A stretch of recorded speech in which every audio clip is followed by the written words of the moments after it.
All right. Hello, everyone, and welcome to the Museum of the Moving Image online. Good evening, depending on where you are. My name is Sonia Epstein, and I am our Curator of Science on Screen. And I am so pleased that all of you could join us for a fantastic voyage and representing COVID-19. Hello, everyone. Ooh, 1 second.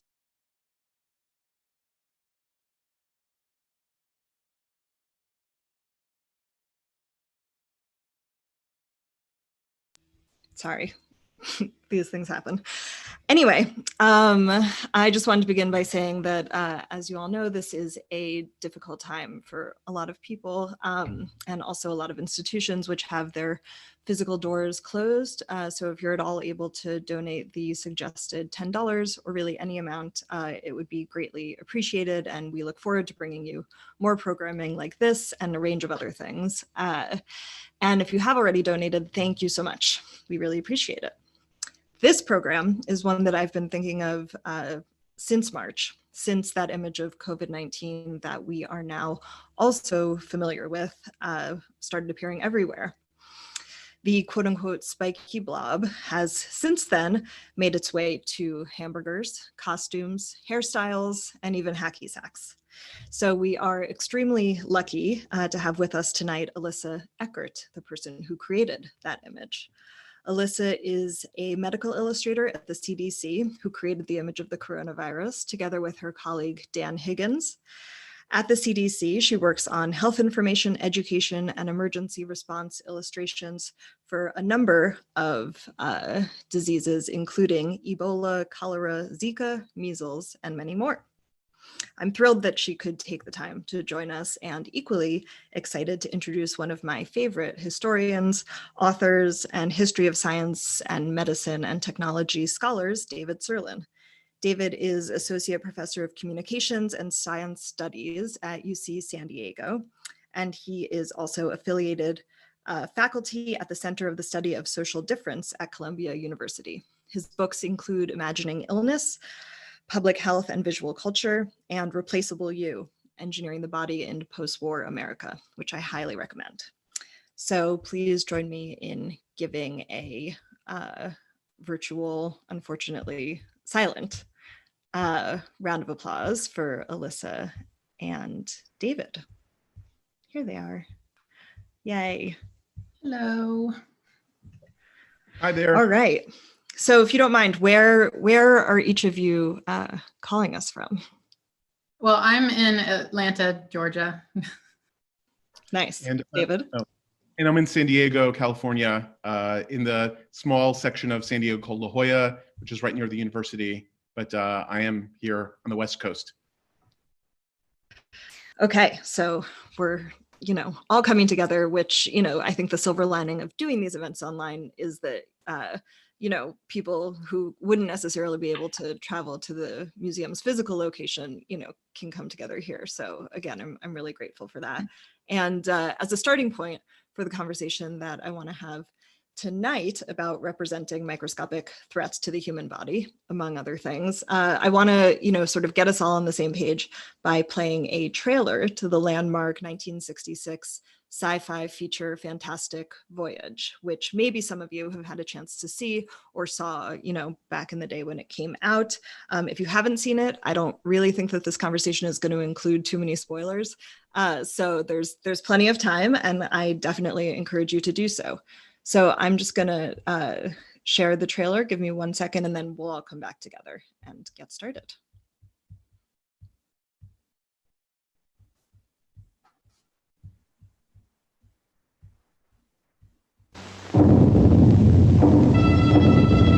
You are listening to the sound of a completely new screen experience, a startling new kind of excitement. As 20th Century Fox plunges you into the most incredible adventure that man could ever achieve.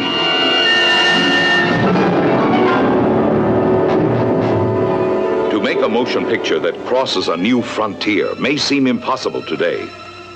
Outer space, the depths of the sea, the bowels of the earth, the past, the future, all have been subjects for the camera. But now, a film called Fantastic Voyage has broken through in an unexpected direction to create an adventure of astonishing suspense and beauty. One of the miracles of the universe. Its vital news story sweeps down from the sky. Then it drops the bottom out of the world you know and understand. As a beleaguered nation desperate for survival launches a journey you can never erase from your memory. We need you for security purposes, Mr. Grant. They know they've failed to kill Benish. Security thinks they'll try again, first chance they get. A woman has no place on a mission I of this kind. insist on taking my technician. You'll take along who I assign. Don't tell me who I'm going to work with. 4 men and a beautiful girl, off on a fantastic voyage, actually entering inside the human body, exploring an unknown universe, unknown dangers.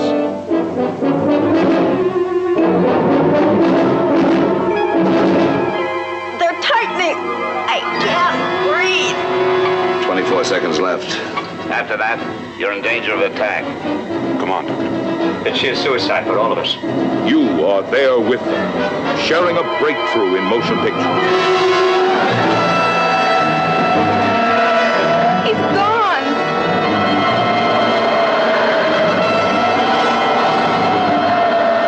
If you thought it was too late to discover something entirely new on the screen, Fantastic Voyage will be a stunning experience. For you are going where no man or camera has ventured before.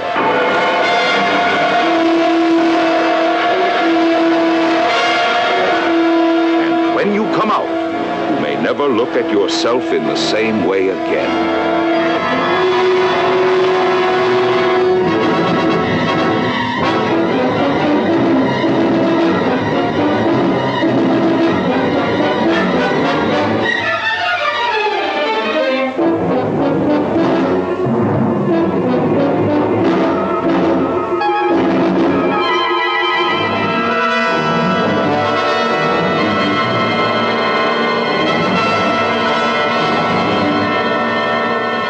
Give me your widest beam.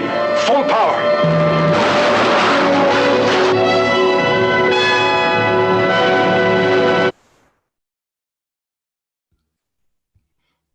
All right, I'm gonna bring them back on. So, you know, there's a lot to talk about this film. You know, 2 years in the making for starters is like nothing for films these days. But to start, David, I was just hoping that maybe you could briefly situate the film in the context of, you know, the sort of medical technological developments of the time, and, you know, maybe why the trailer, you know, touts what it does, you know, about venturing inside the body in that way. Right.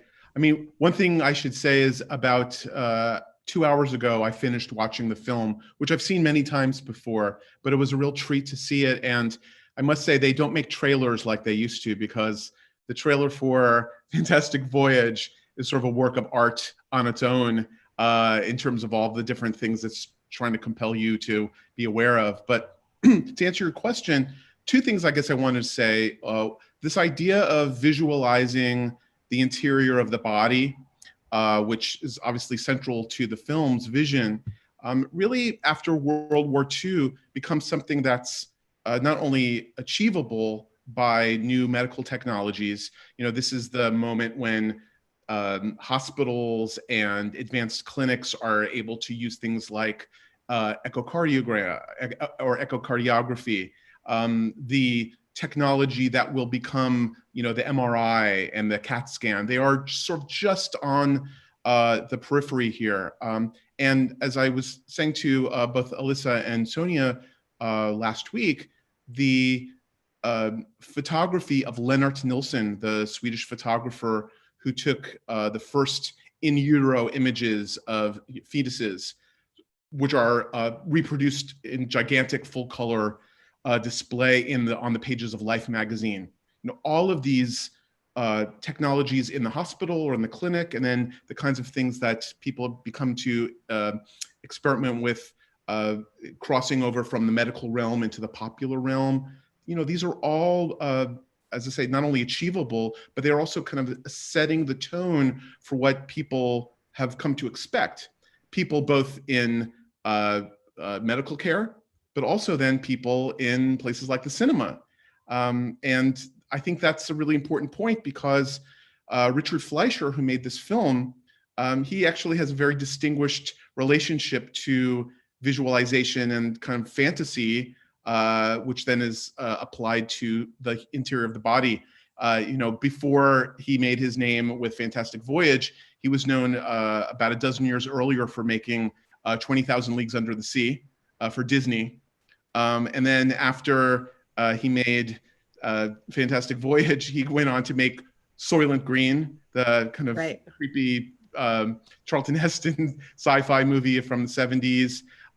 And, he's someone who was very aware of the fact that he could use cinema to do these very dramatic, hyperbolic things. But what he was also trying to do, I think, in this film is trying to find some balance between science fiction and in the kind of Jules Verne definition of science fiction, right, when it was fiction about science. Right. Or H.G. Wells, the kind of earlier period of sci-fi writers. But then also to kind of give that sense that we're just around the corner from the kinds of technologies that will allow us to, if not travel through the human body in a miniature submarine, at least we'll be able to image the body in ways that are, if you'll pardon the pun, unfathomable to us today. I think that he's kind of playing just on that cusp. It makes me think about a film like Gattaca, where Gattaca is, for whatever periodization it's taking place in, it's set sort of just on the cusp of a world that we might be entering into, or a movie like Her, where we're just about at that place where we're going to have some Siri-like entity that's always in our ear, but we're not quite there yet. So I think that's the kind of world he's trying to invoke through the film, but also the kind of gestures to these medical technologies that are now part and parcel of sort of advanced medical care in countries like the United States. Right. This was before, nanorobots and things like that. Nanorobots. Yeah. So, Alissa, you're coming to this from a very different perspective, and I'm hoping that you can tell us, when you first saw this film and anything that you remember about what your response was. Yeah, the most interesting thing from my side of it is this is something we actually watched in grad school for part of in class. And what were you in grad school for? Oh yes, I was in grad school for medical illustration. So, makes sense, right? It was one of our summer cinema series where we come together and watch medical illustration movies that have medical illustration context to them. So we all gathered in our library and huddled together and got some popcorn going and did a screening of the movie. And so it was a good time. It was for fun, a bit of a relief from all that we were doing at that time, because grad school was pretty intense. Yeah. And just to let loose a little bit and have some fun. Nice. I mean, that's, I didn't know that when I first asked you or first thought of, pairing that film with this conversation. So it's cool that you actually, had a relationship to it. So one interesting thing that I think this film relates to, that also relates to the job of a medical illustrator, is this question of sort of what it means to render something. And that is not to create a photorealistic representation of something, but, really to create an illustration of something that is for an intended, potentially wide audience, that will serve a specific purpose, something informational or educational. And that, so far as I understand it, is at least part of the job of a medical illustrator, which I'm sure Alissa will correct me on if I'm wrong. Yeah. Okay, but so one interesting person that I just want to mention, in addition to you two, is this guy, Frank Armitage, who was the production illustrator for Fantastic Voyage, but who also had a history working as a medical illustrator for the NIH, and also as an illustrator for Disney, as in Walt Disney. And he worked on The Jungle Book and Peter Pan, the early animated versions, which is super interesting. And doing some research, I found a short 1970 film that he made, potentially, just to accompany a presentation of his work. But he does talk a little bit about Disney and illustration, and also about the film. So if you'll bear with me, I'll play a really short, about 2-minute clip from that, because I think it's relevant and interesting. And yeah, then we'll come back together. All right. What I found unique about Walt Disney was his genius to convey nature's drama in its many forms.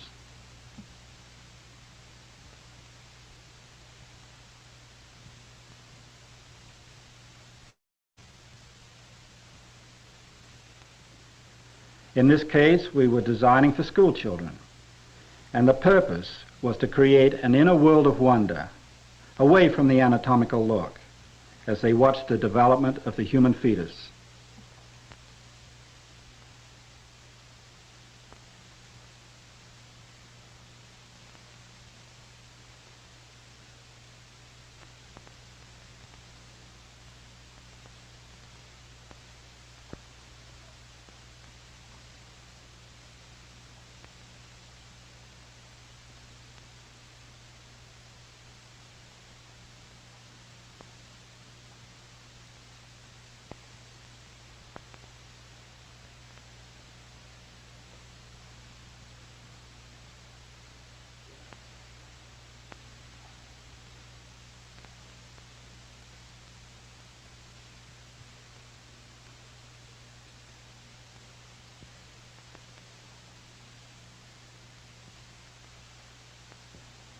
In the film called Fantastic Voyage, tens of millions of people were exposed for the first time to the unbelievable wonders of their own body.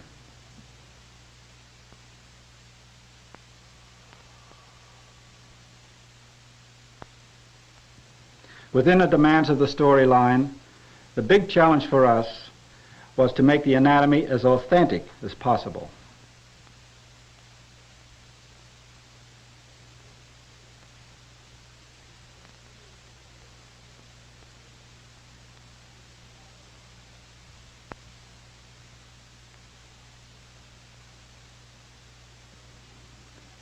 Here's another fantastic voyage, slicing through the human brain using stop-motion photography.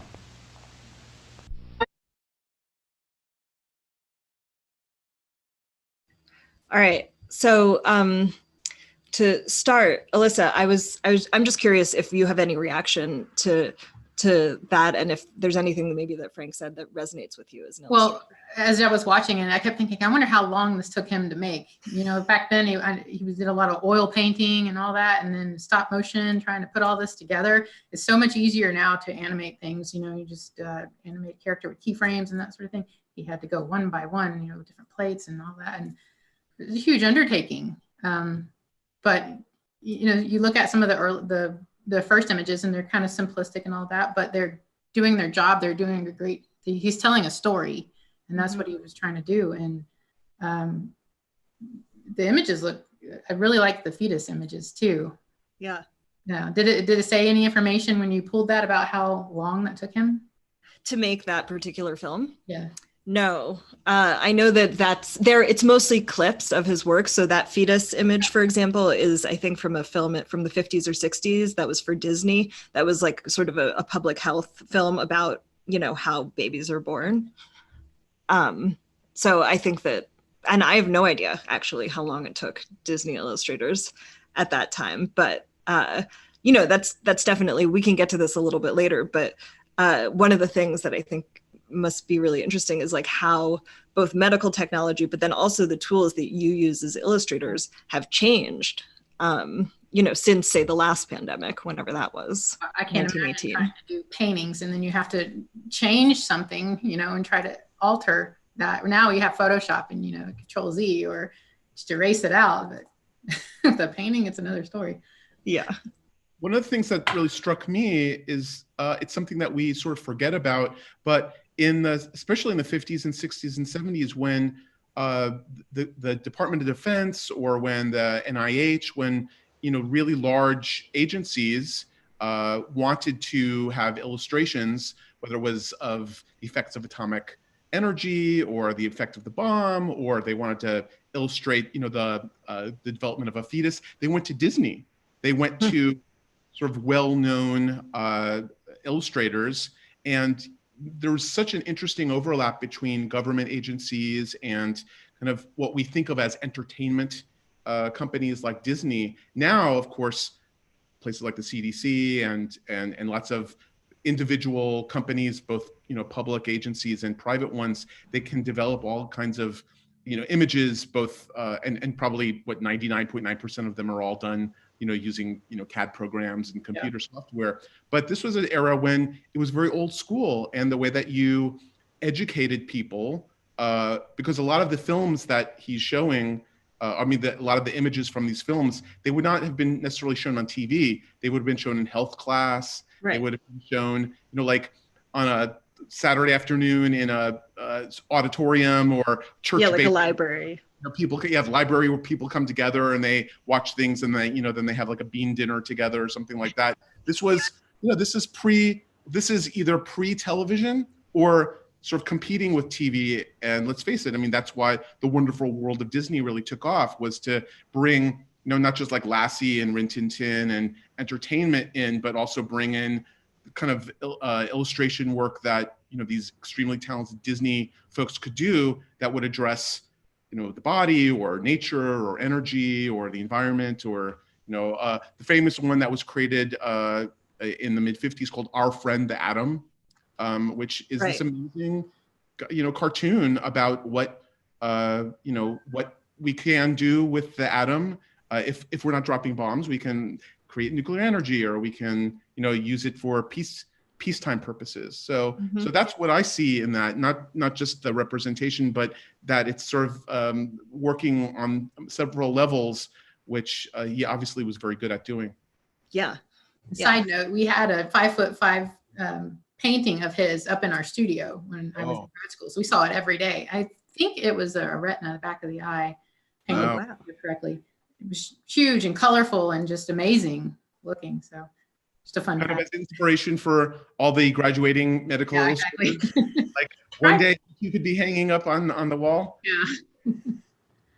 Yeah. So, before we get too far, I think it would be great, Alissa, if you would be so kind as to walk us through, the most recent illustration for which you are currently best known, and maybe explain a little bit some of the design decisions that you made. Is that okay? All right. I'm going to share the image so we can all see it. Well, so I'll start from the beginning. And it was in late January when the Emergency Operations Center opened at CDC. And they came to us, it was actually on a Tuesday evening, I still remember, saying that we need to get this image out. We need to get an image of the coronavirus out immediately to the public, something that can represent to the people what this danger is that we're about to face.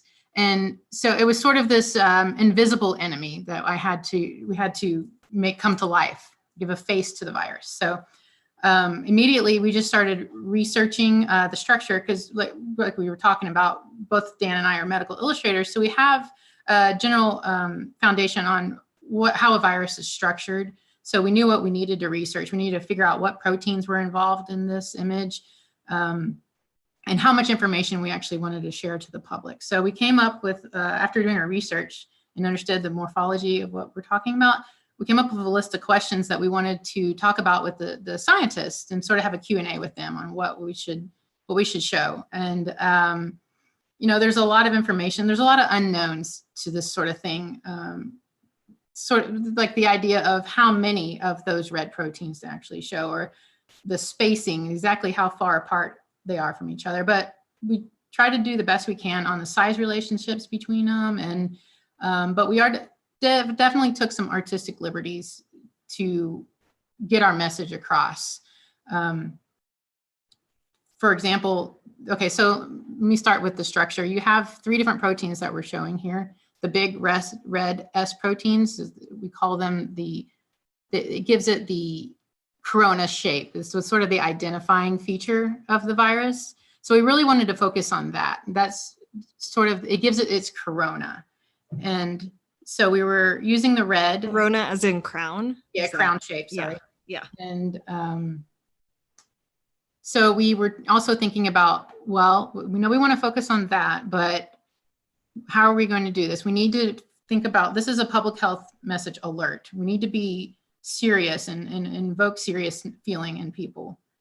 And so that's where the red kind of came in. We needed something that was a attention grabbing color and a serious tone to it. And it had an alert message to it.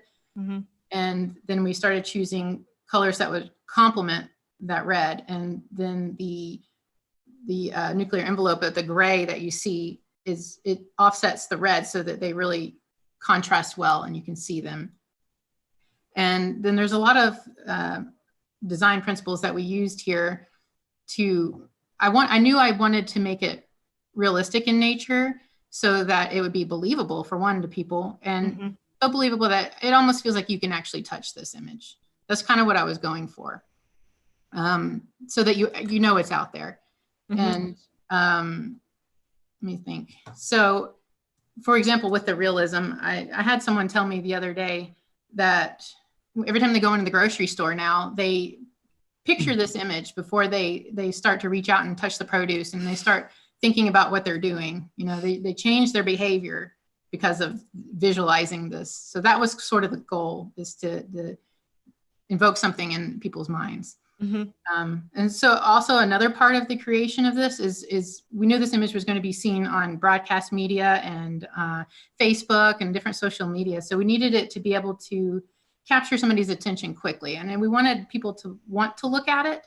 So it needed to be aesthetically pleasing, but it also needed to be bold and striking and work against all the other information that would be around it at the same time. Think of it on a news website. You really wanted it to stand out and draw your eye to it. Same thing when you're on Facebook. I think when you're scrolling on Facebook, you have like 1 to 3 seconds to capture somebody's attention. So all those things combined are what you see here in the ideas behind it. I remember I think I read somewhere that basically, you know, one thing I'm curious about, it's not a given that you would represent the virus in sort of as this hero image, right? Like, how did you, like, I've seen other illustrations that you've done, for instance, where there's a bunch of them and it's almost like an undersea kind of thing. How did you decide for it just to be one and sort of that, like, you know, headshot? I did do both. Actually, the other one that you had as your background. Oh yeah, I have that here. But that was sort of that one. That was just more just for fun. The task was the beauty shot, and that one was second.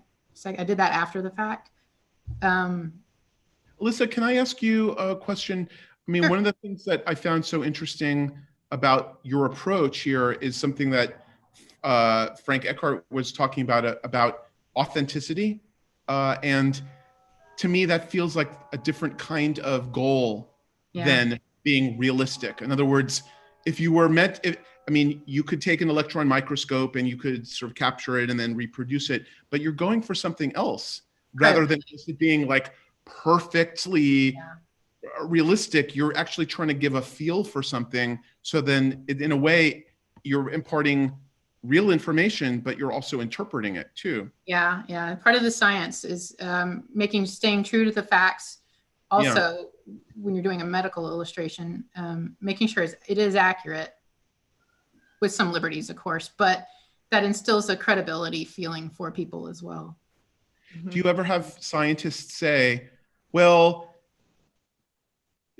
be that as it may, it's credible in all those ways, but it's not what I would choose as a scientist, or when I go to conferences, that's not what we use. And so you get people who are challenging certain aspects of what you do, not because they don't agree with it, but because you're making something that is you're making interpretive choices rather than just giving the facts. And something that was designed to be for like a medical journal or a conference would be probably a bit different than this one. This one had a purpose to it. You know, it has sort of the drama cinematic feel. That wouldn't be appropriate for like a scientific article. So when you got the assignment for this, what was it? Was it did you know where it would be used? Yeah, we've done similar things in the past. We knew it was going to be part of the digital press kit that was released. So we did know that. So we knew it probably was going to be seen on some major news networks and newspapers, whoever wanted to pick it up. Knowing that is part of the reason of the design, where I was talking about being on the mass media and the boldness of it and that sort of thing too, which is also why I provided the white version as well, and the version that has the labels on it, just so people had it for other uses. Yeah, because it was so specific. And we started talking about the reason why it was up close and in front. That was part of the cinematic feel of it, in your face, and just the boldness of it, attractiveness again. Focus. Yeah, go ahead, David. Well, no, I was just going to say, one of the things that I think it also does, because of the colors that are used that make such bold contrasts as you're looking at it, and that kind of quickness that of perception that you have with it, it must reproduce well in different mediums. So if you're publishing it in a magazine, or you're publishing it on a website, or it's on someone's like Instagram or Twitter feed, like it translates across all these different mediums well because of its contrast. Like if it was a certain kind of image that, and I think we've all seen these, where it's a scientifically accurate image that really is drawn from a microscope, sometimes the colors and all the details get kind of lost. And so you have to look at it, in giant proportion, as opposed to something that communicates very quickly. So I think you did a great job of rendering it in such a way that no matter what medium is reproducing it, it's really effective. Again, like whether you're looking at a phone screen like this, or you're looking at it on a big movie screen. I should mention also that I did try a version of it with different color palette. I tried the blues and greens just to see what it would do, and it really fell flat for me. I didn't think it would work at all. So that's when I knew that it had to be that other range of colors with the warm reds and oranges, and it just made a world of difference too. And did you have a sense when you were making it of the scale of sort of the virus, like its impact? I mean, obviously you couldn't have had, but did you know that? No, I knew we were in the emergency state, so I knew it was important just by past experiences that we've worked on images, but there was no way to know how big it was going to get, right? Yeah, it just kind of blew up. And it's used all over the world. Yeah. As the example. I wonder when other countries, or when other mediums in other places, when they use, or when they reprint it, or when they rebroadcast it, do they change it at all? Like, do they say, well, we think a blue and green color palette is... I did see one online with a blue-green color palette. I wonder why that is. I know that when books are published in other countries, they change the covers around. And so maybe there's some logic like, well, here we respond, or our people respond better to blue and green, or orange and green, as opposed to the color palette that you chose. Colors can mean things differently in different cultures too, as well. So maybe part of it, but or whatever purpose they had. Maybe they felt like they needed those colors for a reason, to match something that they had. There's no telling. Color coordinating, very important. In the middle of a pandemic, you want everything to be aesthetically as pleasing as possible. Yeah, I think it's interesting that you say you wanted it to be like pleasing to look at. Actually, that's not. I wouldn't say that again. Oh, to make sure you want to look at it and study it and think about this, and otherwise you're just going to scroll right past it. Yeah. What can you talk a little bit about the significance of the spikes? Because I know, like, when I've seen other more cartoon-like reproductions of it, like, that's the aspect of it that stands out. And I know that there's something significant about the way that the virus functions in the body that relates to the spikes, but I can't explain. You mean their function? Yeah, this is what the virus actually uses to attach to the cell. So they're sort of the bad guy, the important piece of it. Got it. The red spikes, yeah. The red spikes. Yeah, I have these other images that I scrolled past very quickly before. This one and then this one, which, as you can see, are sort of 3D renderings of the virus. And, right now we're talking about what it means to visualize something, but as everybody knows, not everybody uses sight as their primary means of interacting with the world. There's people who are blind or who, are visually impaired in one way or another, differently sighted. And I wonder, maybe Alissa, how, how the CDC addresses that, and David too, I know that you study this, so feel free to expand on my question, but yeah. Yeah, there's something called 508 compliancy, and the federal government has to adhere to for any kind of disabilities and accessibility to everyone. And that includes all our designs and everything that we do. It's illustrations or web graphics or video, anything. It has to be make sure that anyone can access the information that you're trying to hand out. So you have to make sure that your color contrast is good. It's like text on top of a background, or if you're trying to teach something by a certain color concept, or a video has to have captioning and text descriptions of what's going on. There's a lot to it. Well, the thing that really strikes me about some of the images that you just showed, Sonia, is that as intense as the two-dimensional image of the coronavirus is, these kind of three-dimensional ones, the dimensionality of those spikes is what I think imparts fear in the viewer. Yeah. I mean, they come across in just the image that we've all seen that we were looking at, but there's something about the dimensionality of these sculptures that kind of takes that and kind of ratchets up the fear. Which is of course what you want to impart, that this is really scary stuff and we really need to be paying attention to it.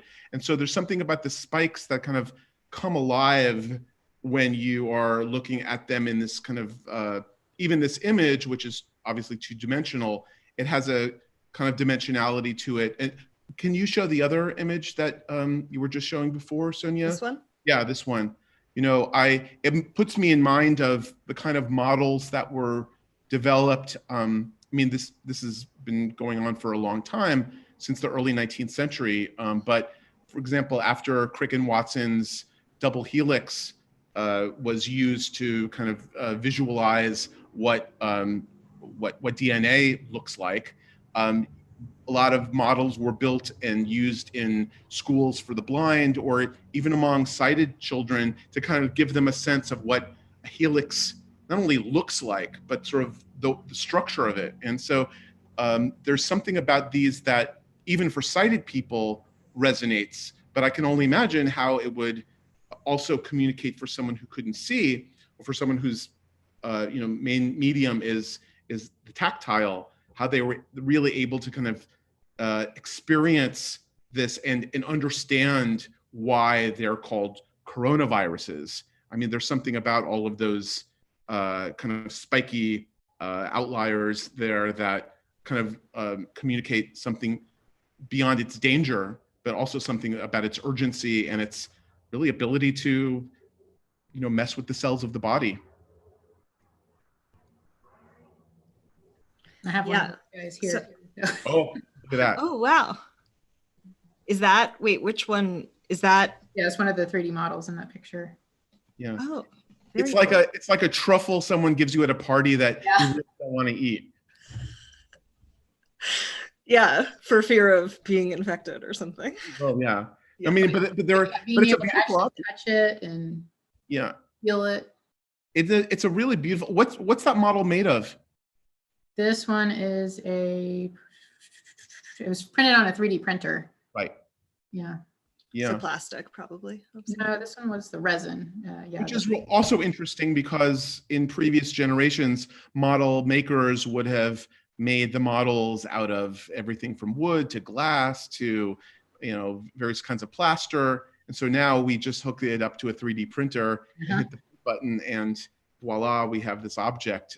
So that's not to say there's no artistry involved in it, but it's a different kind of artistry than someone who is crafting something from, a block of wood or a piece of plastic. Well, two of those in that picture were the two on the left and the front one were hand painted, and the one on the right is printed color by the printer too. So just to everybody who's watching, we will be taking questions shortly. So if you do have them, I know we already have some, but feel free to chat them in the box.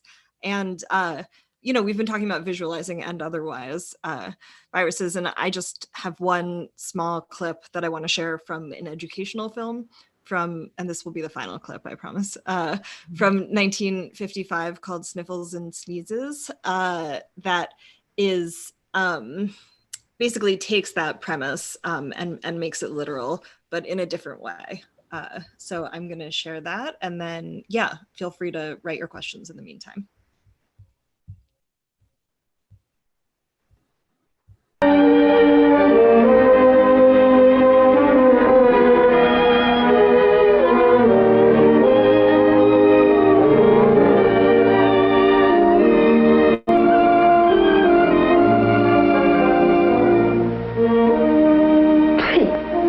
The symptoms are quite familiar, and very likely you'll come up with a correct diagnosis. Yes, it looks like a cold, a common cold. Runny nose, headache, achiness, very often a slight fever. Those are some of the symptoms of the common cold. Well, how do we get into that unhappy state? Do we have colds simply because of cold, because of ice, snow, and low temperature? No. Funny thing about colds, where it is coldest, the inhabitants hardly ever get colds. Explorers tell us that Eskimos are cold-free, unless they come in contact with visitors from outside their frozen world. Then, if it is not just cold weather, what is it that causes so many of us to catch cold? Scientists think that most colds are caused by extremely small microorganisms called viruses. Viruses, and there are many different kinds of them, can be scattered with each particle of saliva and mucus, when one sneezes or coughs, for instance. But do not think for a moment that cold-producing viruses are spread only by sneezing and coughing. If by some magic the tiny particles of saliva and mucus could be made visible as a black smudge, we quickly would realize in how many other ways we are apt to scatter bacteria and viruses all around us. For instance, Jane here has a cold. Look at that smudge. Look at those germs she leaves on the doorknob. And here's Bob's hand picking them up. Bob, his hand now covered with germs picked up from that doorknob, transfers them to a book. Sue, having the bad habit of wetting her finger to turn pages, carries the germs from the book to her mouth, and then passes them along with a pencil to Anne.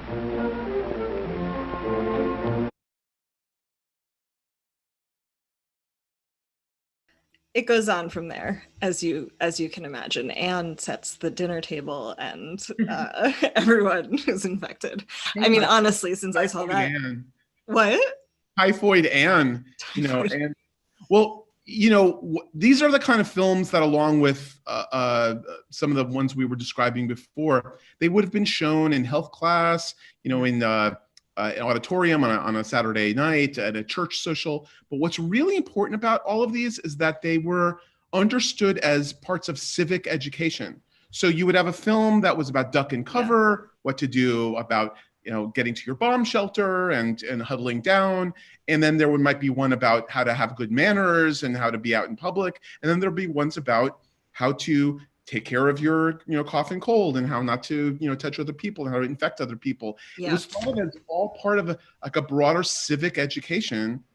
And I think one of the things that, Alissa, that you do and you and your colleagues do is you're kind of carrying that tradition forward, because we don't have those anymore. I mean, unless you go to a YouTube video or you go to like the CDC or some other site, which is a portal into information, you just don't get those. Whereas there was a period 50 or 60 years ago where you would have seen those, in school or in some other place, even in the movie theater, if it was a kind of small town movie theater, as kind of educational or like public service announcement types of films.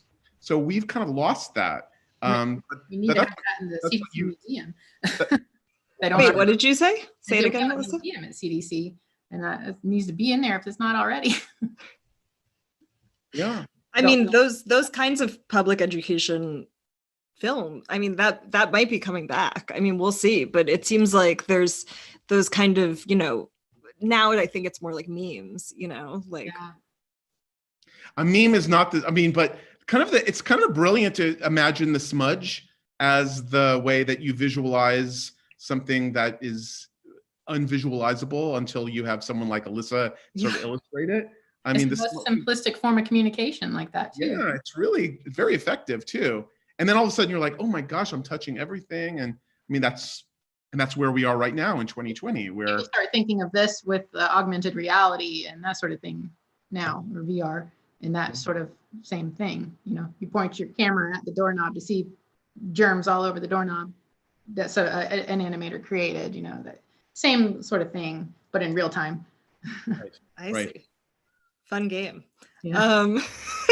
So we have a lot of questions, so I want to just start, and then if we have time, we can continue maybe this part of the conversation. But one question for Alissa is how much artistic license did you have in depicting the image of COVID-2? He asked the question was more generally in depicting the microscopic world, but then specifically, you know, who at the CDC weighed in on what the virus looks like, and you know, is there an equivalent of a marketing or PR department? Yeah, I work in the communications group, so there's a lot of answers to that question. Yeah. First, I took artistic liberty in the amount of proteins that I showed. Actually, the most abundant protein is the M protein, the little orange-looking crumbs on the image. But like I was saying, how we didn't want to really focus on that one. The point of the conversation was the S protein. So and I even tried a version with the M's, and it just changed the message, and it just overwhelmed it with the little bits everywhere. So first of all, I distilled down the little orange pieces. Took down the amount of those. Yeah. And so the people that we get scientific clearance on are, they're the scientists, the actual scientists in the labs. And there's people that are assigned to we have what's called the Joint Information Center, the CDC, for part of the emergency operations that's going on. And there are people that are assigned to take a look at this and look at it and study the communication and what we're the message that we're getting across. And then there's also, they send it to the scientists and get their clearance on it. And then in my department, we also have what's called quality assurance and quality control, sort of like an art director would do to make sure the design principles are all there, the communication is good and that sort of thing. Did I answer all the questions? Yeah, that was great. I think just, you know, what sort of artistic license do you have? Is it, I mean, you know, did you, I guess another way of asking that is, what did you look for as inspiration in creating the image?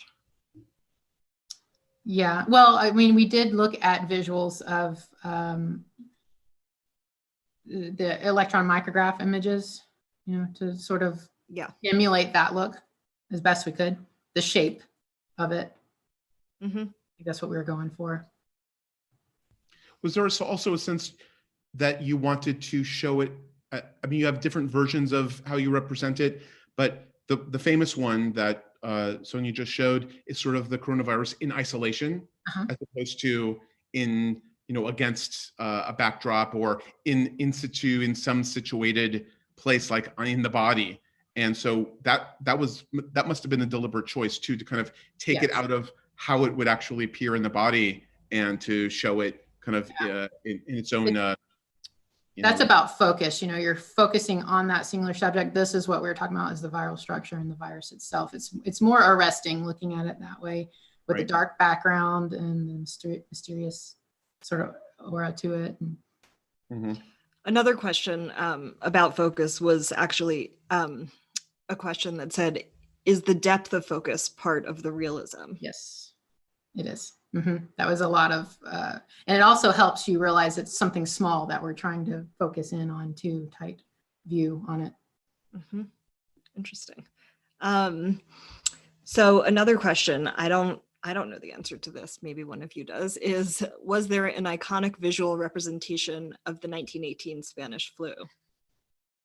Well, a lot of the images that I know that they used to, well, if not, I don't know about 1918 flu. I'm trying to think. A lot of it was photographs and imagery. I think of immediately of the masks that they were wearing, that sort of thing. And I know for like the plague and other things, they used to, for the public health imagery, they used to use a lot of like Grim Reaper images and that sort of thing to get the message across, rather than iconic viral images. Just put it in a different way.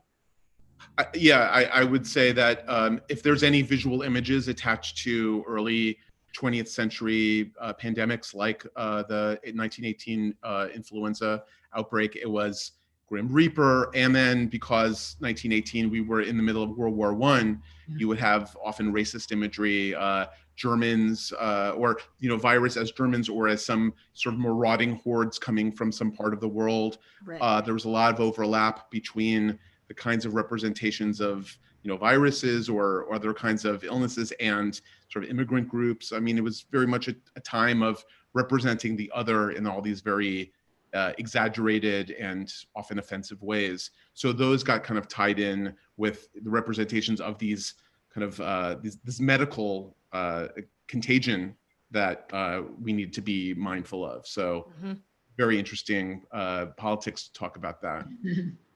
Definitely. I mean, I also imagine that images of the microscopic world were not as easily recognizable then as they are today. So even like, like that basically that's so much of what we can recognize as like a representation of something is dependent on what we're accustomed to seeing, just because of the technologies that are around us. Like we all know what a cell looks like, so we can understand the scale of a virus in a way that probably wasn't true. I mean, in 1918, if you could have a photo of the bloodstream, right, that you were doing pretty well. Yeah. Right.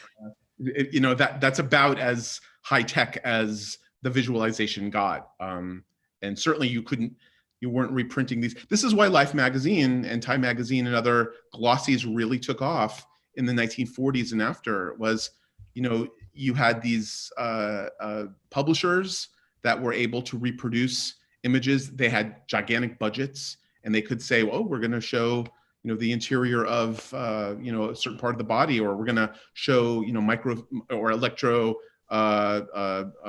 micro photographs in these ways that you just wouldn't see unless you had a textbook and you were in like 12th grade or something like that in high school. And even then, they would probably be illustrations rather than photographs. So we have a request, Alissa, for you to hold up the model again. Okay. And maybe to talk about it, I'll ask another question while you're holding it up. I have to show this one too at the same time. I have this guy as well. It looks angry. Yeah. Is that a hacky sack? That's the coronavirus. That's like the coronavirus is saying, I'm bad news. Don't mess with me. So, which one do you want to talk about? Either. I mean, what do you hope, when people see the image that you drew, what do you hope their reaction is? Well, to take it seriously and to listen to the message that we're trying to get across. Go back to the CDC's website and learn more. Yeah, just to educate people on what's going on. That was the goal, to educate. Yeah. So another question is, what are you working on now, Alissa? Is it still related to the coronavirus, or have you moved on to other illness? No, it's full of coronavirus nonstop right now. It's a lot's going on. A lot of contact tracing topics right now, and face masks, how to properly wear face masks. I'm trying to think what else am I doing. Testing, test kits, how to do that. Everything, symptoms. Yeah. All of those are going on at the same time. Yeah. So the how-to, when you say that, does that mean that you're working on those sort of like what you see in a doctor's office of like with a grid? Yes, exactly that. What do you call that? Information packet. Yeah. Instructions. It's really just instructions on how to proper techniques. And do you ever get feedback? I mean, I guess like this is a unique project probably for you, even though like Zika, like it seems like you've worked on a lot of other, infectious diseases, but I assume that, getting feedback on your work is maybe it is, maybe it's not. You tell me. Is that like a typical part of your job? From the public? From the public, yeah. Yeah, I mean, you go to Facebook page, you'll see all kinds of stuff. So we're pretty used to having to weed through that. There's a lot of feedback on there. So it's pretty normal. Yeah. But in particularly around images? Yeah, as you'll see a lot of comments that even regarding some of the imagery that we have. Mm-hmm. Interesting. So you gotta have thick skin working, in this way. Yeah. Does it ever make you think, like, does it get to you? Like, do you think like, oh damn, I wish I had? Well, I don't know. Everything's just moving so quickly. You just got to do what you got to do. And there's always changes. You're always having to fix things or make things, even in the design process, the beginning of the design process is constantly rounds and rounds of getting it right. Because there's so many people involved. And then even once it gets out to the public, there's more people involved. So, yeah.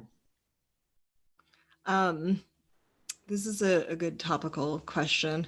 How prominent is moving image material as an informational tool in the CDC these days? It's picking up more and more. I mean, we have so many animations in the queue right now for requests for that. We have a whole broadcast department as well with animators in there, and it's quite large. But the difficult part of it is time. Time can be a factor. So you can always make them in 3D. A lot of times they have to be 2D After Effects types animations and things like that. Or social media, you'll see a lot of them on social media. Mm-hmm. We have time for maybe one or two more, but this one person is asking, I think a clarifying, the main way to transmit coronavirus is air. Is that right? She's seen the sneeze or cough plumes on YouTube. And I think in addition to maybe answering that, I think another question that begs is, is part of your job, Alissa, like sort of working actively to combat misinformation, or are you not really focused on what, what is out there? I think the way to put it is getting out CDC's recommendations is what we're doing. To combat any other information that may be going against that, or just this is what we are saying, and to communicate it to people just so they understand. Right. So in a way, it's sort of like this funneling down. So there's the science, and then there's the information that you want to communicate to the public, and then you get to how to do that best. And that's where illustrations come in. That's where the kind of PR department that you have. We have health communicators that write the messages as well and help come up with the concepts and things. Mm-hmm. Okay, it's just about that time. Maybe as a final question, I'm curious for each of you. We've talked about this, but maybe just to ask it directly. What each of you see David as someone who studies this in part, and Alissa as someone who renders invisible things, for a living, so to speak.